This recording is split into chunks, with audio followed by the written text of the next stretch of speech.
Copy the radio check on 123, 123, 123, volume check, volume check. I got it.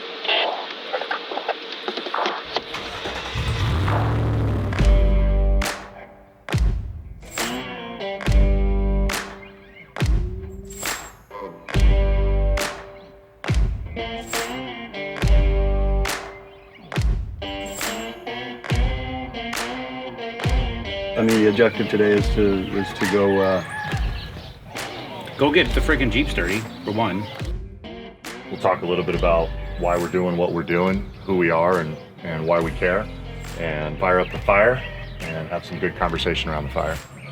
That's about it. Let's roll. let's do it.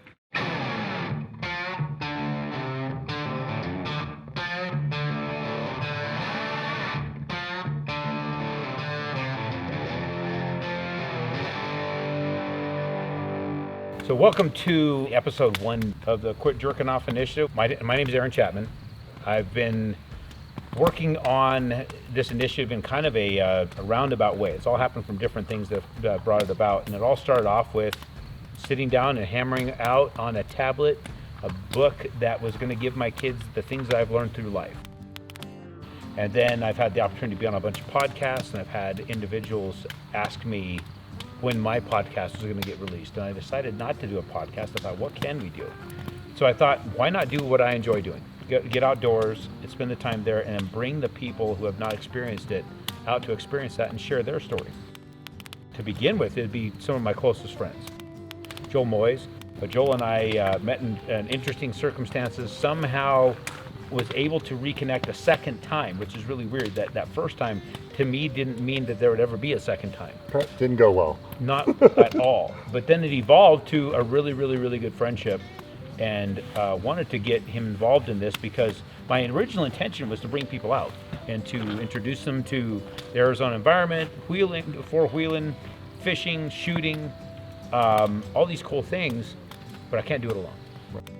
One of the things I really appreciated about you was, even though a lot of things we do together was not your wheel space or wheelhouse at the time that you started it, you were willing to venture into it, where many people don't venture into things that they're not familiar with. I've learned more after 35 than I learned before 35. Let's put it that way. Well, I just appreciate you participating and putting the time in that we're putting into this, because it's not a little amount of time. It's a commitment. We're putting a lot in here, not only financial resources, time resources is insane what we've invested here, so thank you. Happy to be here.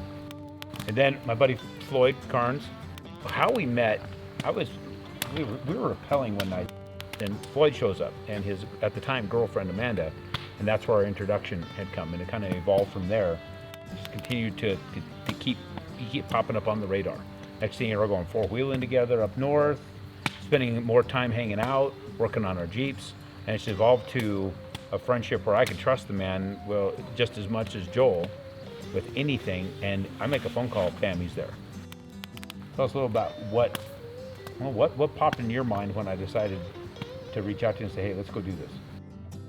First, it was excitement, because as you evolve as a person and in business, you realize there's certain things in life that are very important, or at least you hope that you get to that point. And so your vision really resonated with me as far as trying to get out there and want to enjoy your time, and be around good people, genuinely good people, which is very hard to find. But then again, help other people. The more you help other people, the more it comes back to you, and it's just kind of a byproduct of that. And I kind of felt like this was that, and so it got me excited.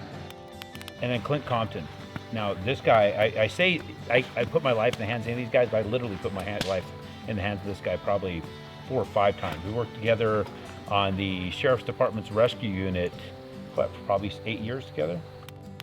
It's rare to find an opportunity to be in an environment with somebody where your literal life is on the line, and that person is literally the only bridge you have between you and death. And I can say that about this guy. When I say that I trust people a certain way, this is one of the few people in the world. He and my wife alone are probably a handful of people in my life that I've trusted to an extent that one false move on their part would have actually cost me my life. And then on the opposite end, he's put his life in my hands. So I can say that there's some literal trust there that is not mirrored by but a few on this planet. So the reason I wanted Clint to participate with this, because he was one of the smartest son of bitches I know. On top of that, just all around like a Swiss Army knife of capability. Yeah, I would not want to go into any adverse environment without a man like Clint.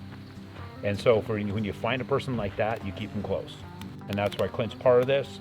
I'm just damn glad you're here. I don't remember how we connected. I don't know. I just know when there's an invite from you for anything, whether it be camping, four-wheeling, whatever, you know it's well thought out. You know it's going to be a good time. It's going to be an experience. So sign me up. I don't care what it is. I just know it's going to turn out good. Because the way your mind works, you've envisioned everything you want it to be, and then you go to work to make that happen. One thing I say about you three is I don't have to explain it. You seem to get it. Never connected to initiative in a way that I've connected with this, which is it's an opportunity for us to be authentic and be ourselves, and at the same time, hopefully share a little bit of what we've learned through this ride, and give some of that, pay some of that forward.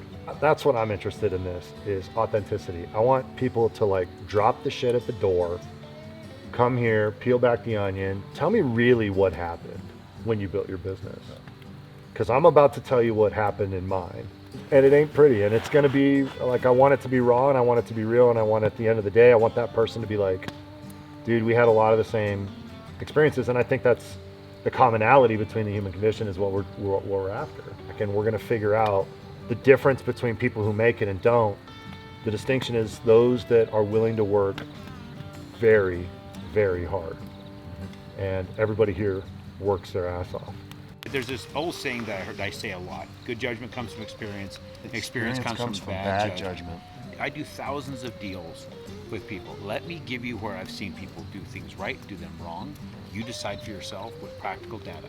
That's what we want to do here. Give people practical data so that way they can decide for themselves how they want to proceed. And then also understand when they take an ass whooping, that's part of the deal.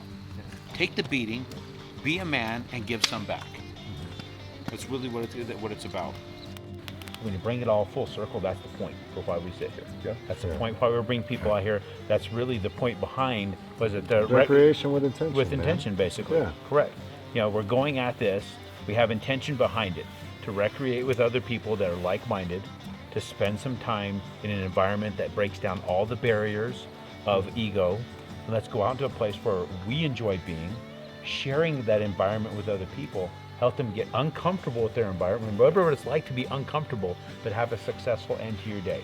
There's nothing better than able to successfully get back on the trail after a beating.